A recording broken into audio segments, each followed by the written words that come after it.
அபிஷேகம் கணபதிக்கு அபிஷேகம் ஓங்கார பெருமானின் திருமேனி ஏற்கும்.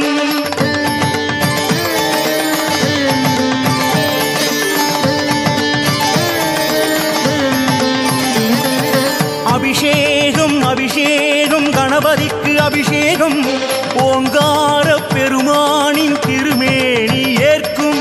பாலாறு தேனாறு பன்னீர் ஓடும் பாதாதி கேசங்கள் தெய்வீகம் பேசும்.